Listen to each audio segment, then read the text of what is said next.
All right, guys. I have Franco Vanderka on. He is the owner of NYPB and the Oven Pod podcast. Or is it just the pod? The Oven Podcast. The Oven Podcast. Pod for short, nice and easy. All right, cool. Me and Frankie go way back. Way back, man. So, I mean, you know, we first. What year did you start playing Lightning? You know, I was actually thinking about this when you sent me over the other day. I was like, man, the Long Island Lightning. I had to be like 9 or 10 years old, I would say. Yeah, I think so, right? And I want to say I did 2 years with you guys. For those of you who don't know, the Long Island Lightning was that was the team to be on back then. Hell yeah! And that Long Island Lightning team turned into Team Mizuno. Team Mizuno turned into Long Island Titans. If so facto, now we're sitting here. But it's true. Yeah, for real. It was a crazy transition when we were younger. We didn't realize it. Because, we were little morons running around. Everybody says it, but like our 9 and 10-year-old team was probably one of the best 9 and 10-year-old teams ever. I'm like, I know everybody says it, but like seriously though, absolutely stacked. And he was a moose back then. He's still a moose. Look at him. But back in the day, the big lefty swing, definitely way chubbier. A little chubbier. We were all chubbier. I'm still a little chubby. I still learn this. But yeah, back in the day, man, that was your dad was coaching. It was so great to just see your dad. And then Al. Yeah, Big Al. How's Big Al doing? He's good. He's doing good. He's doing good. Shout out Alphonse, man. I haven't seen him in a minute. Talk about bombs. Bombs, dude. That was at what? That was right over here at Cherry Valley, wasn't it? That was right across the street. That's across the street. Right across the street. Yeah. I was playing with the Levittown Panthers. That was like the town team. And that's how you came over to us? Or? So it was actually Jordan Epstein's dad. Okay, yes. I remember him. My dad and his dad somehow crossed paths, and then you guys gave me that light blue uniform, and I was like, let's go. That blue and yellow, man. And then, I was a catcher, you were a pitcher. Yep. And then obviously I'm catching you at 10 years old, and I'm like Googling like how do you catch a knuckle curve? It's like no 10-year-old has a knuckle curve. Yep. Like no knuckle drop. That's what it was, right? Yeah, it was knuckle drop, knuckle. Because that shit, like I literally remember catching that. Like that thing dropped like off a fucking cliff, and we were 10. Yeah. Nobody could hit that. And then, long story short, through all those great years, I get to Stony Brook to play football. Yep. I'm in the academic center. Yeah. And I see you, and I wasn't even sure you were there. I had no idea until I ran into you in college. Well, because, correct me if I'm wrong, you were supposed to go to Hofstra, correct? Yes. So I was supposed to go to Hofstra, took a prep year for 3 months, and then I went to Stony Brook in the winter, basically. Well, Hofstra's football program fell off, didn't it? It just shut it down. Yeah, shut it down. So when I walked into the academic, and you can't miss him, and there's a lot of big kids. There's a lot of big kids, but I saw Lisi. I'm like, there is no way that Mike Lisi's at Stony Brook right now. Like I didn't know what was going on. And that it was great because it was so easy to integrate the teams after that. Yeah. It was like it wasn't just. You're right though. It helps that the relationship across the teams. Sure. Some of my buddies were staying with some of your friends. We're living with them, so it was a nice little happy family with the Stony Brook football team. Yeah, and then I'll never forget. So wasn't that first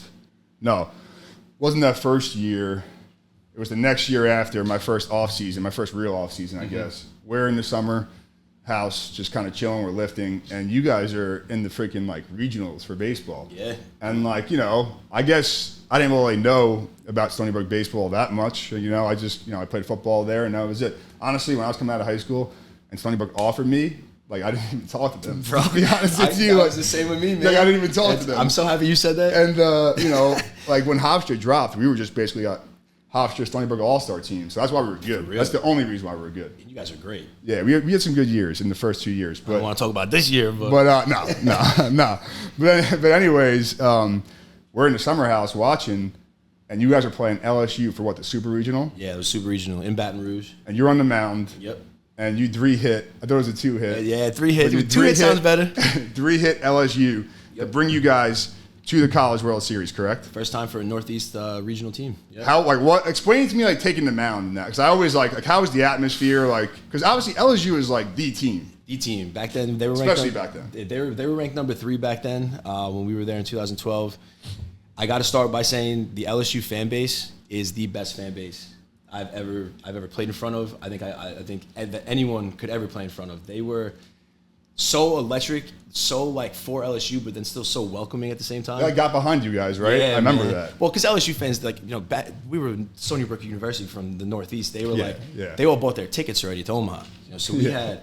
When we get to Omaha, we had all the LSU fans wearing. You guys were like celebrities. Yeah, you guys were like celebrities when you guys got there. It was funny, man. It was the environment over there was it's all time.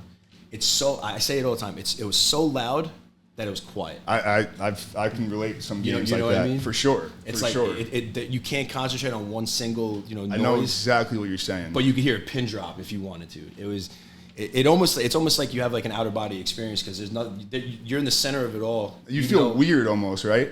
You get like I have like the chills talking about. I know, like that was when we played Montana State in the playoffs. It was just like they have crazy fans. It was just like that, but nothing compared to this level though. So like, what taking the mound? Like, what was going through your head? So the best part about taking the mound on Game 3 was the fact that I took the loss on Game 1. Remember the re-up? Mm-hmm. So we played 12 innings. That's right. The rain came down. We restarted the game the next morning. I threw 12 pitches and got the loss. Everyone forgets about that because of Game 3, which I love. But that's how it works. Coming in Game 3, we were supposed to play at 4 o'clock. LSU's never. I think they had one or two losses in their whole career in primetime baseball games. Damn. So they decided that they were going to say the weather was coming back. Pushed it back another 3 hours to 7 p.m.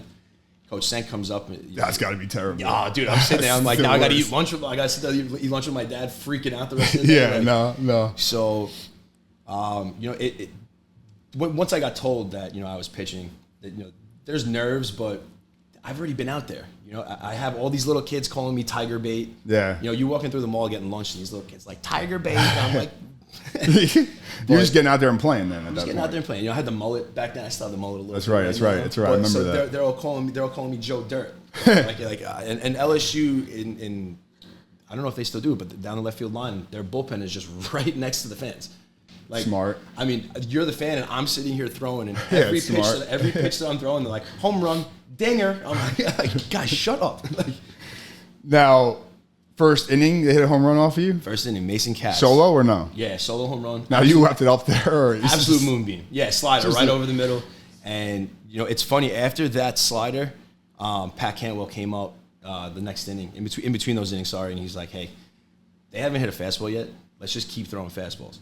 And you weren't overpowering your fastball, right? No, you could spot it though. Yeah, we were going in and out. My ball was moving like this. I was throwing. That's right, exactly. All two seams. Exactly. Third time through the order, I'm dropping down, throwing sidearm. Just to, my dad loved that when we were growing up. Just to mess with them, change the angles a little bit. Yeah, mess with the hitter a little bit. We threw 2 pitches that way too. So it gives you. It's something to think about. Yeah. And that's what you want. You want these kids to be thinking about something every time they get up because they're used to seeing that 95 all day. You got me coming in throwing 86 and just ting like that is true too. Now, like entrepreneur journey, like and stuff like that. Like when you're in this kind of world, like doing your podcast and having the businesses, right? You take hits, right? Sure. And then you got to bounce back. So like obviously after that home run in the first inning, you had to bounce back. What did you do? Like what did you like? Just settled in. What were you thinking after that? Were you like? Was it like a blessing in disguise that they hit a home run? Yeah, so I would give up a lot of home runs. That was like my MO. I would come in, I would give up like a solo home run, settle in, and then maybe give up like a hit or two, just spray a couple hits across the board. Okay. Just give my team a chance to win the game. Yeah, make plays. That's the name of the game. You got to get 27 outs. It's the only sport you got to get the 27th out. It's true. You know what I mean? It's true. So for me, it was just the first thing I thought about. I'm like, damn, this is going to be a really short day for your boy, because Josh Mason's already running out and he's warming up. Poor Josh Mason. He threw a complete game in the bullpen as I was pitching on the mound. They had him. Coach Senk was he wasn't a panic guy. He didn't push the panic button very quick. Thank God, because you might have got pulled. Yeah, there was twice I thought I was going to get pulled. I was walking some guys that game. I thought I was getting squeezed. So did Pat, which made me feel good about it. But after like the 4th inning, Senk came up to me. He's like, "You walk one more, you're out of this." I'm like, damn, coach. I'm like, all right, like I guess I'm not walking no one anymore. And then you just started, and then obviously just settle in, man. Settle in. You guys won that game. Everybody's rushing. You guys are like celebrities. It's wild. I remember us watching in the house, like, holy shit, like this is wild. Yeah. And then like, fast forward now. Like that was your last year or no? No, that was no. You had 2 more years after. Yeah, that was 2 years after. 2 more years after that. We were sophomores when oh, that's right. But you get through college, and I think a hardest part for athletes, because all you cared about your whole life was baseball. All I cared about my whole life was football. Yep. And the transitioning into the real world. What did you study at Stony Brook? Did you sociology, aka liberal arts? Like I studied health science, but like I didn't. At least you're using it. The tutors, not really. I mean, I guess so. I don't need it, but like the tutors, like in the academic room, that took care of most of the work for us. For sure. It was whatever. I didn't really care. So, like how was it transitioning into the real world? What did you do first, and what happened? Like, you know, I don't want to go out and say it was a piece of cake, you know, because I have seen many cases where, you know, some of my friends even, you know, have gone through it. You know, that all you're doing your whole life is dedicating your life to one sport and one craft, and then you have to pivot to something new, and that new something is work. You know, and work is, you know, work can be fun if you make it fun.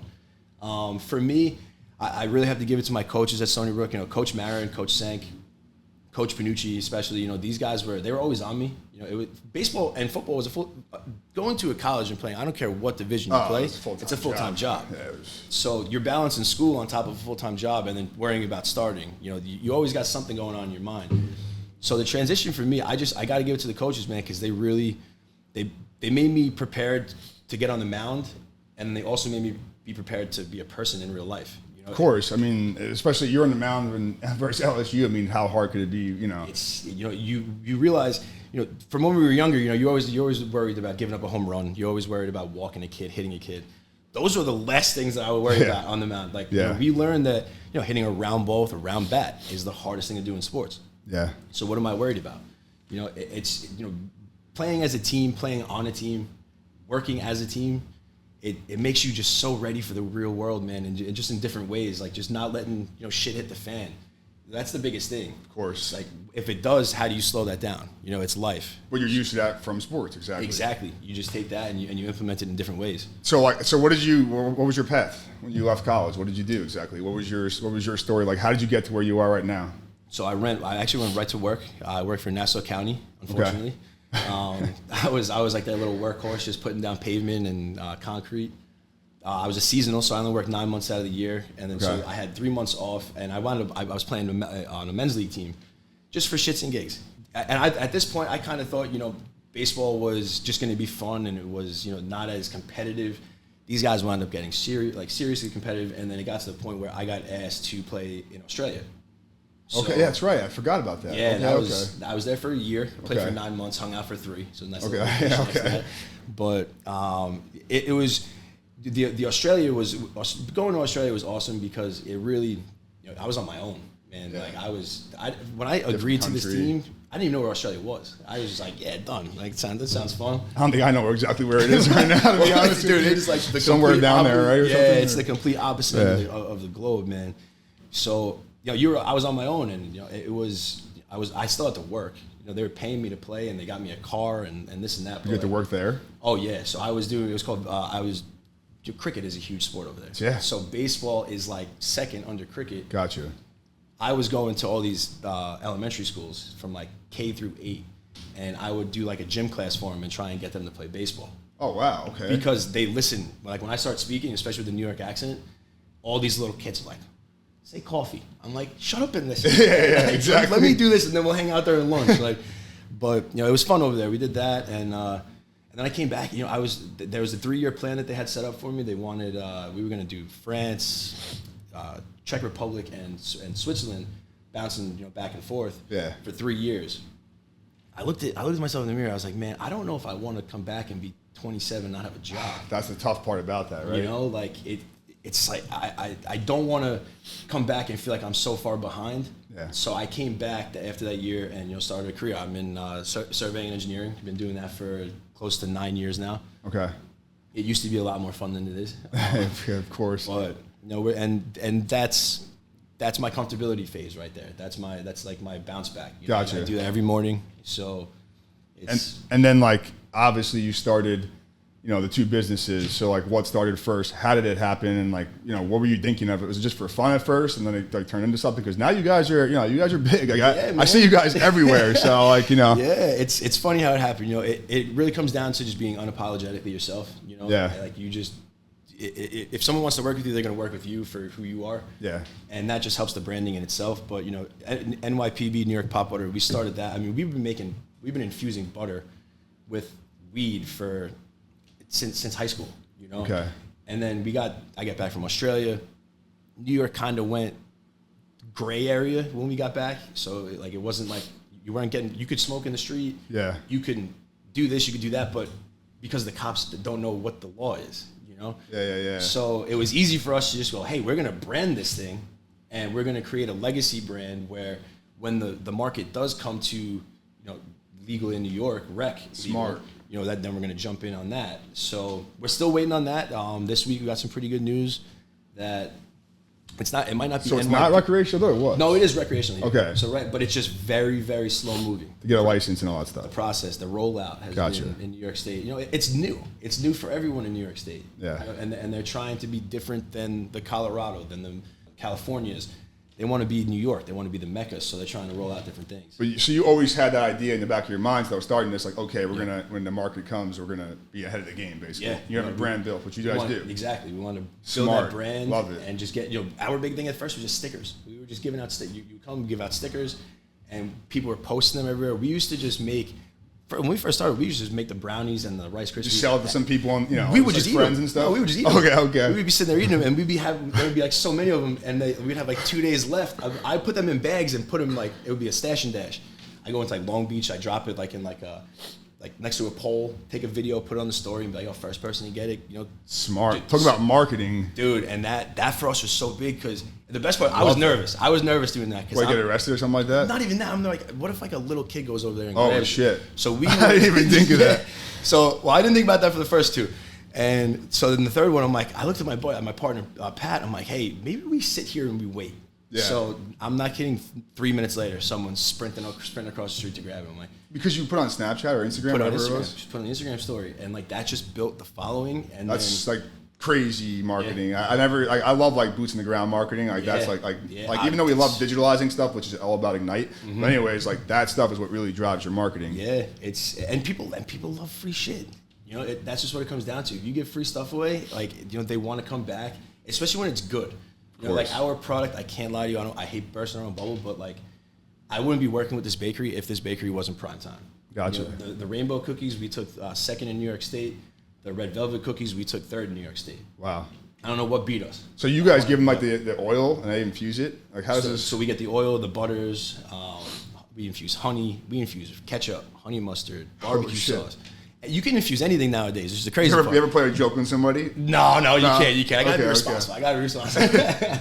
But that's a big thing. That is a big thing now. So dosing responsibly is the biggest part of what we do. Gotcha. For us, the big part why we started was we're getting these other edibles from people and they're burying me. I can't. You don't know what's what, basically. You don't know what you're getting. Yeah, you don't know the dosage. And for me, I want to smoke or eat it and do something. Yeah. I want to come hang out on a podcast and do it. Not go to bed. Right? Yeah. You don't want to be completely destroyed. Yeah. So we decided to take it into our own hands, and it started in my mom's kitchen, and then it got too big to the point where we've branched out to the bakery and. Amazing. And she understood your vision. That's got to be pretty hard to pass by. How was that conversation? At first, we just did it and just kind of tested the waters a little bit. And my mom is cool as hell. She understands what it is we're trying to do. And, awesome. And she loves it. She says she doesn't get high, which I don't believe that for a second. But make her feel better. And she's like, I feel dumb and hungry. You might be high. But the edibles for us, it's medicine now. Yeah. And it really goes hand in hand, with what you're doing here. This is, by the way, this is my first time here. Absolutely beautiful. Thank you. Absolutely beautiful. Thank you. It's now medicine where it's recovery. It attacks your lactic acid. We actually infused a protein powder.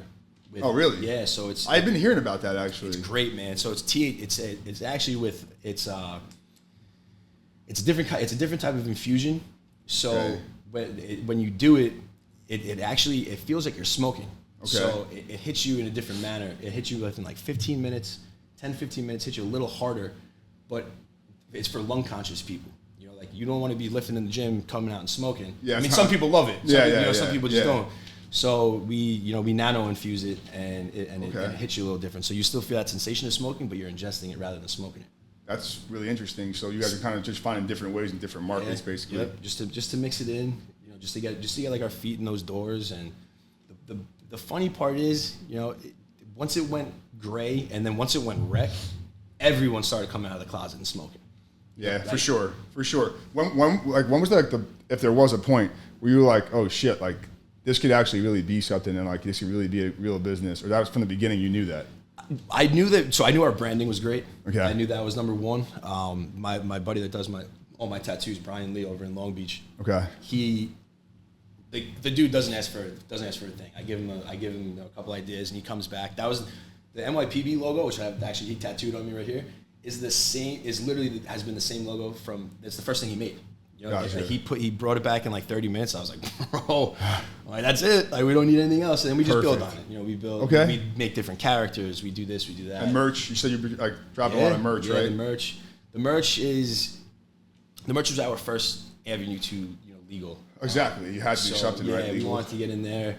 And at first, we just put the merch up on a web. We built a website, and that was just to kind of get around some stuff. And then people started buying it, and we're like, all right, I guess really, people really are buying into what we're doing. And then that's when the oven came into play. 3 years into Pop Butter. So what happened with that? How did that start? And like what? Because I saw you guys. I started popping up, and I'm like, oh shit, this is pretty cool. And then I love the videos; are hysterical. The kid, I appreciate it. The kid, your friend Mario is hysterical. Mario's a cartoon character. Yeah, he's hysterical. He's so I love watching the clips. And so how did it come about? We still have a group chat of like 25 guys that we went to high school with. Okay. And it drives me crazy sometimes, but it's been on mute for the last. We have the same thing. Yeah, same thing. The same thing. So they were joking and saying, I should do a podcast, this and that, and then we wound up meeting a producer out at a show in Patchogue. Okay. And he actually offered us his podcast, like, to take over. He's like, you guys are out of your minds. Like, I would love to see you behind the camera. Okay.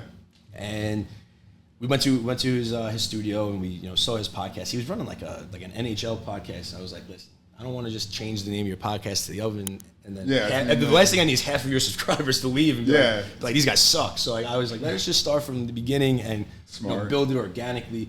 We'll use you as the producer. He's still our producer. He's been awesome. Working wonders for us. Yeah, JP. Yes. Great dude. That's cool. So, and then it's funny, I wasn't even going to do it. It's kind of just a thought, and we had the basis of what we wanted to do. Bring a celebrity guest in, infuse the meal, promote local, and have these local chefs use our butter, use our oil.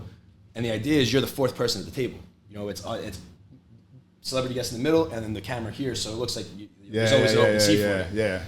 So when the first 10 people I hit up, like, they were like, I'm like, shit, we're starting a podcast. You gotta start. Yeah, like, it went from a thought to the first 10. The biggest thing was I didn't want to have 2 episodes and then just you phase out. Of course, you have to have in the chamber, you said ready to go. You said you have guys lined up, ready to go. Like, that's what it's all about. It's like having ammunition, like, in your belt pocket, so you can keep on shooting it and keep on consistency, right? That's key.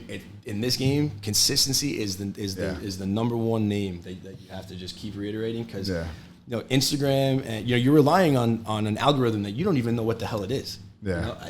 Seriously, nobody really knows, and it can change in a second, anyways, right? And it does, and it does. So, like, now it's just you have to put. So for us, we do. We learned the hard way. We went through. We had one of our buddies doing the videos. Okay. It was a little bit too much for him. Transitioned into JP. Now Mario makes all our clips. We do everything in house. Oh, really? Yeah, everything is in house. Okay, so cool. I do the scheduling. They look great. So Mario kills it, man. Yeah. I gotta tell you, I don't give him enough credit. This kid, we said it from day one. I was like, I have a lot on my plate. I'm down to do this, weekly. I can't do the videos. Yeah. And he's just been absolutely burying that. So. Okay, cool. You remember Josh Barry too, right? Yeah, of course. Yeah, of course. So the oven came from his house. Okay. His beautiful mother, Wendy, R.I.P., she would give us the basement, and because we were baseball players, man, we couldn't be smoking and running around, driving around. So, like, and my dad hated smoking, so I couldn't let my dad know I was smoking. Yeah. So Wendy Barry would give us the basement, and we'd smoke down there, hang out. She opens the door the first time. She goes, "Oh my God, I feel like I opened the door to the oven." And we like looked at each other. We're like, "Oh, the oven." We're like, "That's it." That's how it came about. So that was the name of the basement that we were smoking in. And then when we were looking for a name, I looked at Mario. I'm like, "Bro, we've had this name for 12 years now." Smart. Like, so we just moved that right into the oven. And it's a sick name, and that's the logo on your hat, right? Yeah, that's this right here. Yeah, that's awesome. Yep. So it's funny because it makes me like the oven's just like it's like our home base. Yeah, no, it's cool. I love that. And then all right, so you guys have it. You're only a year and a half in. There was longer than that. Yeah, a year and a half. So, like, what's your goals with this? Because you guys have a pretty big following already. Yeah. And is it just to mainly promote NYPB, or is it just to start its own thing? Or is it a little bit of both? Like, what's What's your goals with it? Like in 5 years, what do you want to do with it? In 5 years, man, I mean, we want to be a platform. We don't want to just be a podcast. The podcast is great. I love doing the podcast. I love doing the interviews. We do mini interviews as well. It's just me and Mario. And then we'll bring in local professionals. Like we want you to come on for an episode, which would be unbelievable. All right, cool. I'll come on. So, I'll come on. it'll be great. I got you. But yeah, we want to be a platform, man. We want to, eventually I want to have an Oven Sports. I want to have an Oven music side of things. I work with Fox Sports Radio too. So every Sunday we have on Fox Sports 1280 from 8 to 9, we have an hour segment called What's Going On. Okay. And it's so easy to transition from the sports to this into the Oven because a lot of athletes are now allowed to smoke. Yeah. They're also allowed to promote it. So NBA and NFL are allowed to promote. MLB is probably never going to be allowed to promote. But and instead of them taking painkillers and shit, I mean. Exactly, dude. Well, the federal government doesn't like stuff that comes out of the ground. So yeah, that's why they didn't. That's why weed had such a bad stigma for our whole life. Of course, and like for me, like playing, like that shit was. I mean, I was getting. I mean, you're supposed to get max, I think 4 shots of Toradol, whatever it is. Okay. Like before games, I got it every single game, like junior and senior year. So I could probably go back and sue them if I wanted to, honestly, dude. because I'm like, I mean, I got that. Before every game, like my senior year, I couldn't even walk. I was on crutches going into the locker room. Then I would get dressed. They would give me a shot, and then I would get out there and play, and then back on crutches, and like the same cycle. God. So like something like that would have been better. I didn't want to take any painkillers because like like that's you don't want to get addicted to it. No, what am I going to do? Hooked. I actually listened to your last show or recent show with that. What was the guy's name? I forgot. He was Anthony Rastagucci. Yeah, that was awesome, and he explains the importance of it. So yeah, it's especially back in college, man. We were young kids that they were trying to transform into men, and then you put something like that on the table, and it's like yeah. Like I wonder, do they test for weed in the NCAA now? I don't know. I don't think the NCAA ever did. No, you're right. The NCAA, it was the school testing, which made no sense. We got tested every single week, and I was a safe pick, so like I would be on the test. I would be on the test every week. Like I'm like, come on, like I have to pee every week, like literally every week. And still, like guys on our team would fail. I'm like, come on, like it's not random. Just for the season, at least. Like let's just band together. Just get this going so we can win some games. And it didn't happen. But yeah, I was a safe pick, so I was every single week. I would piss. You were the safe pick. Yeah. What's crazy, Coach? So it's not random. It is what it is. No. I actually golfed with one of our coaches after like my senior year. Okay. He was just like, we knew you weren't messing around. I was like, me, dude? Like, we have 2 born again Christian kids. Test them. Like, what the hell are you doing? Like, come on. Testing me. So, like business wise, so what are you guys waiting on licensing right now for that? Like, what's your plans if you guys get a license tomorrow? What are you guys doing? Ideally, so again, the toughest part with New York's rollout is the real estate. Everyone for zoning. You're saying? For zoning. There's only so many towns have opted in, so you can't really go to too many places just now. And they're giving out all these licenses. But nowhere to go. We like the processing side of things because we can. It's family recipes. So we make 800 cookies every 10 minutes. So you want to make connections with people. We want to distribute for them. We want to do all the actual processing of the. Baked goods are still not even a thing in New York State. It's only chocolate bars and gummies. Okay. We do both of them, but like everyone does that. Every gummy is the same. Every gummy. If you're asking me, gummies suck. I'll eat the ones that we make, but you rather have like baked goods. You're saying? Yeah, like our rainbow cookies. Oh, dude, that's a dessert. Okay, and it tastes good too. It tastes unbelievable. Yeah, that's a problem. So with the distillate, the oil, you don't taste. There's no taste to it. Okay. So there's no smell, no taste. So the rainbow cookie that they've been making for 56 years is the same rainbow cookie. It just gets you high. Damn. Okay. So like that's the beauty of it. I mean, the butter you taste a little bit. Yeah. That's insane. So if you guys. Like, so you really just wait on a location then, basically. Yeah, waiting for real estate. License, but really it's the real estate. Yeah, we would have a processor's lab where we would, the people that we teamed up with, they are the upper echelon of the licenses, so they're class A. They have, it's soup to nuts. You can process anything and everything. You can have a processor's lab. There's a max of like how much distillate you're allowed to produce, like weekly and stuff like that, but it's got to be New York grown, correct? Yes. So as of now, everything that you do in New York State is in New York State borders. So will that change eventually or no? Once it goes federally, maybe. Once it goes federal, I'm sure it will. There's loopholes out there now. Why is Cali weed better than New York weed? It's not. It's not. Then why is there stigma that? Then so back in the, Cali. Don't get me wrong. Cali weed is great. Cali has the best environment for it. Because California, it's drier. Is that why? It's like more dry desert like. heat, and you get a bunch of sunlight. Okay. It does rain, so and a lot of this stuff, now a lot of stuff's indoor, so it doesn't matter where the hell you grow it. It matters about your hydroponics. It matters about the lights that you're using. Okay. And New York's the mecca for everything, man. You think about everyone comes to New York for whatever is like the fad. California's I wonder why, but you're right though. Yeah, it makes no sense. It makes no sense. It really does at all. But New York is going to be. I mean, they already are. They're Happy Days in Farmingdale. I heard they're crushing it. I don't know anything. Yeah. Like somebody told me that. Like somebody told me that they're crushing it. Like they told me some ridiculous sales numbers, which I'm not really sure. Well, you're talking about Strange Stars. Oh, sorry, that one. Strange Stars. Seriously. Oh, dude, they're blast off, man. How much a week? I don't. They got to be 6 figures a week over there. I heard it was a little bit more, so that's why it could be. I might be underplaying that a little bit. Okay. Yeah, but they're good marketing, man, and you can't market it yet. You can't. So like, but you guys are smart because you already got the marketing done pretty much. Not done. It's gonna keep on continuing. It's gonna keep on going. But we could do it through the podcast because we're not paying for. Yeah. For like NYPB isn't paying. I'm not paying myself to promote ourselves, so we can promote whatever we want. That's interesting. Yeah, there's loopholes to everything, dude. Right now, there's this thing called THCA. Okay. So it's a flower. It comes in different types of. It comes in powder. It comes in an oil. The THCA flower is legal to ship. You can ship it wherever you want because there's no THC in it until you light it with a lighter. Wow. So once you roll the joint, you smoke it. There's no weed in that, and then you light the joint. Is it different though? Obviously, is it the same or is it like? It is different. It is different. The flower is a little more earthy. I mean, there is indoor. There is indoor THCA as well. You wouldn't know the difference if you were smoking. That's crazy. Yeah, and it's legal. You can. So there is all these loopholes then. Everywhere, dude, and there has been for the last 3 years now. I mean, I feel like you guys are going to, once you guys get that stuff situated, you guys are going to blow up then. I hope so, man. You did a lot of the groundwork. Yeah. That's the part that doesn't feel like work though. Like pop butter. Yeah, right, it's fun, man. We're going to events. We're going to rap concerts. We're going to music videos. We're going to me and Mario are in a movie with like Jadakiss.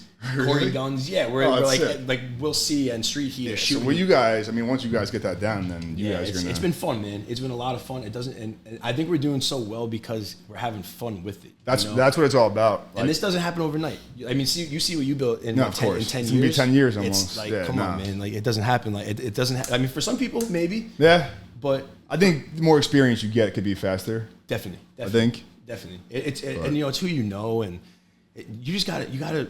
You have to put on an experience with someone. You got to have people that want to come back a second time, not just one time and done. Yeah. I don't want a tuna barbecue. I want a revolving door.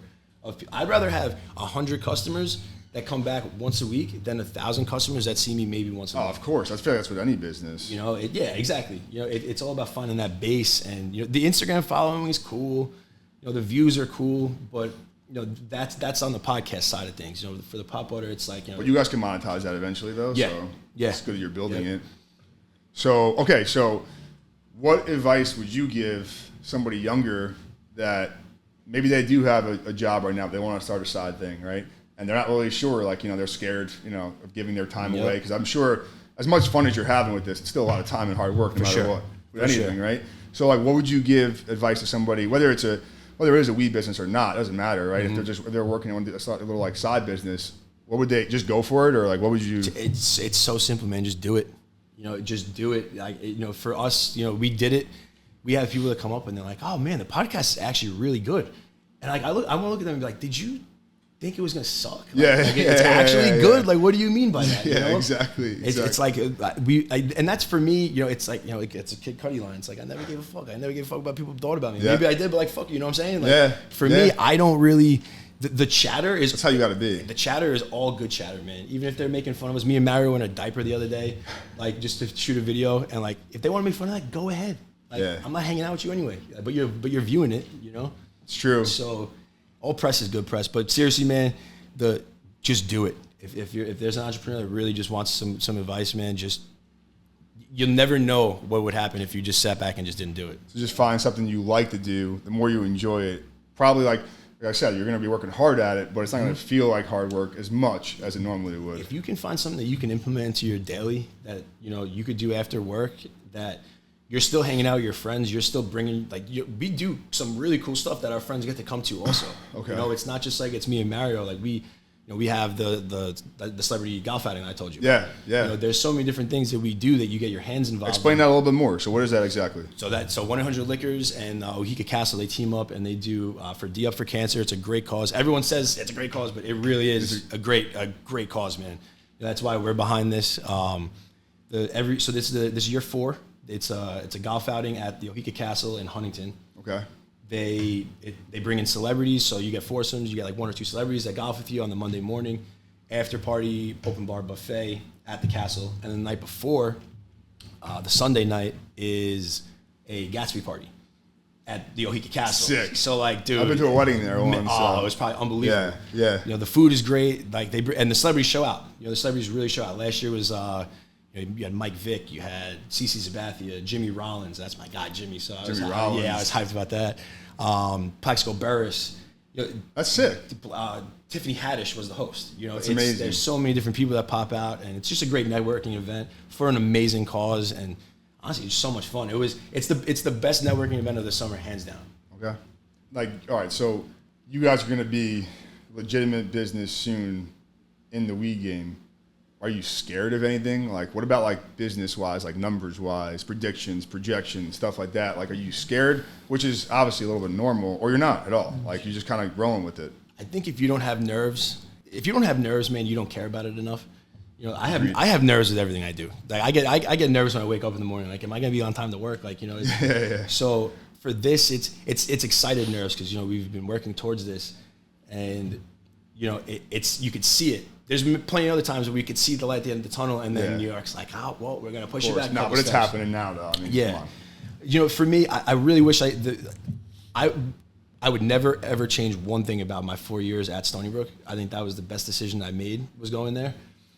I wish I would have went for, like, business or something. I did go for business. I was originally a business major, and it was kicking my ass. Like, I was trying to start. I was on academic probation. So remember the academic probation meeting? Yeah. Me and Josh are sitting right next to each other, and Jim Fiore is just going down the rows. Skips me, dude. I still talk to Jim all the time. Dude, Jim is the man. He's the man. He skipped me. Ask him if he remembers it. He skipped me, and I almost had a stroke. I was like, why did he not talk shit to me? And then he made me come to his office after the meeting. He's like, my son loves you. He's like, what are you going to say when I can't put you on the field? I'm like, holy shit. Like, I guess I got to get my act together a little bit, But Stony Brook made me, I don't know if you agree, made me a man. No, for sure. I mean, listen, just the demand, like, I hate when people used to say, like, oh, you get a free scholarship for playing football. Yeah, well, like, it's like a full-time job and more. So, of course, and my body's destroyed from it. Yeah. So, and I had to gain, when I got there, I was 260. I had to, Coach P is like, you remember Coach P, right? I mean, probably didn't say one word to you your whole time. No, I actually love Coach P. Yeah? I saw him in Seaport. I saw him in Seaport a couple of days. Like 2 or 3 weeks ago. No, he is a cool guy when you get to know him more. But like, so he's like basically like 290 by summer, or your scholarship's taken away. Like, you can't do that. But like, I was like, on the double like shake list, double protein. I was like, holy shit, this is and those shakes you guys were drinking were good. They were good. They wouldn't let us have any of them. We used to sneak and put them on our sliding shorts and run out. The Shamrock ones. Yeah. Oh shit. Awesome. So is it? I want to ask you a question. RAF, Rise Above Fitness. Yeah. Is this? Did you start this because of how you were feeling with after your football was done? Like, was this a way for you to get? Yeah, it's so like it's funny. Like, we started my last season ended in November. My brother-in-law was working on this, John. Okay. Since like September, and then he asked me, he's like, "Do you want to like help out?" Okay. And I was like, "Yeah, I'll help out." And then we ended up just being partners in it. Nice. And it grew that way. So like, I was in a freaking boot with a broken foot from the season in November, bringing mats across the gym over here, like setting it up in January. Psycho. And we opened up in January 5th. Okay. I didn't have time to, if I had one regret, it would probably be not spending time as a kid, I guess. But like, I have like, one thing I got to say is all my work is fun. Yep. So like, I look forward to getting up and going to work. Like, I love it. Like, that's number you one. You see me in the coffee shops all the time. That's how we met up again, I guess, right? Because like, I'll be in a coffee shop and like somebody taps me on the shoulder and it's you. Dude, that was so bad though. I didn't realize he was on a call. And I walked right up, and I was like, yo. Probably on a call with Matt, actually. Yeah, it's probably on a call with him. I was cracking up. And then I went in. I see him in Ground Central in Ground Central in Lynbrook. I'm everywhere. I walk in, and I see him on the call. I'm like, don't let your intrusive thoughts win. I'm like, don't say a word to him. I walked in, walked out, texted him. And then I saw you 2 days later over there again anyway, so it didn't even matter. And that's what I love about my work now is, like, I build businesses where it's a lot of hard work, but, like, they can run on their own, right? Mm-hmm. With good leadership and all that stuff. I can work from wherever I want to now. Awesome, so, like, that's, like, one thing I'm proud of. I wanted to do that by the time I was 35, and I ended up doing it, before that, so. And I mean, the curbside Mexican grill, all that, like, yeah. You got your... I love, like, when I looked through your profile, I'm like, okay, this is sick, this is amazing. We should do a collab with Curbside and you guys. I would love that, man. I love the food. I absolutely love the food. All right, cool. So I would be all about that. All right, cool. So for listeners, how could they reach you if they want some advice and things like that? What's the best way to reach you? My personal is at the Francosphere. And then any questions you have, man, the oven_pod on Instagram and the ovenpod at gmail.com. Any questions you got, we're always by the phone. And we didn't know what we were doing either when we started doing it. Nobody does, I don't think, right? Yeah, it was such a learning curve, and it was such a cool learning curve to now be at this point where, it is a well-oiled machine. Yeah. And like you guys have beautiful equipment. Some people start this podcast and they want to take the cheap way in. And it doesn't work like that. You're gonna have headaches, Yeah. So just do it and buy and spend the money on the equipment. To answer your other question. Well, I've learned that from experience in my businesses of being like cheap on the businesses sometimes, but spending, investing into it, is key. So for long term, for sure. Exactly. All right. This is awesome, man. Good shit. Second episode, baby. I love it.